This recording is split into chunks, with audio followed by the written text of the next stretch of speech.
ஐயனார் துணை சீரியலில் டுடே எபிசோடில் நம்ம சேரன் இருந்துட்டு சோழனுக்காக காத்துக்கிட்டு இருக்காங்க. எங்கடா போயிருது இவ்வளோ நேரம் அப்படின்னு சொல்லிட்டு சோழன்கிட்ட வந்து கேட்கவும், அண்ணன் போகும்போது சொல்லிட்டு தானே போனேன், சவாரிக்காக கிளம்புறேன்னு சொல்லிட்டு இப்போ மறுபடியும் நீங்கள் அதே கேள்வி கேட்டால் நான் என்ன பண்ணேன் அப்படின்னு சொல்லிட்டு சோழன் வந்து சொல்லிக்கிட்டு இருக்காங்க. எதுக்குடா கோர்ட்டில் இப்படியெல்லாம் நீ பண்ணிட்டு வந்த அப்படின்ற மாதிரி சொல்கிறாங்க. கோர்ட்டில் நான் எப்படி நான் பண்ணேன், சரியாக தானே பண்ணேன், அவங்க தானே டிவோர்ஸ் வேணும்னு சொல்லி கேட்டுக்கிட்டே இருந்தாங்க.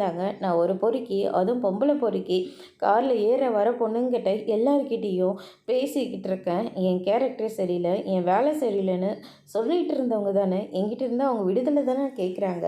போய் எங்கேயோ ஒன்று சந்தோஷமாக வாழட்டும் விடுங்கண்ணே, என் தலையெழுத்து எப்படி போகட்டுமோ அப்படி போகட்டுமே அப்படின்ற மாதிரி சொல்லிக்கிட்டு இருக்காங்க. இதை கேட்ட உடனே சேரன் வந்து ரொம்பவே ஃபீல் பண்ணிகிட்டு இருக்காங்க. பத்ததுக்கு நீ வேற தங்கச்சின்னு வேற சொல்லிக்கிட்டு இருக்க, உன் தங்கச்சிக்கு ஒரு நல்ல வாழ்க்கையை கூட அமைச்சு கொடு, எனக்கு அதில் எந்த ஒரு வருத்தமும் கிடையாதுன்னு, என் தலையெழுத்து இப்படி தான் போகணும்னு இருந்தால் போயிட்டு போட்டோம் விடுன்னு, அதை பற்றிலாம் நான் கவலையே படமாட்டேன் அப்படின்ற மாதிரி சொல்லிடுறாங்க.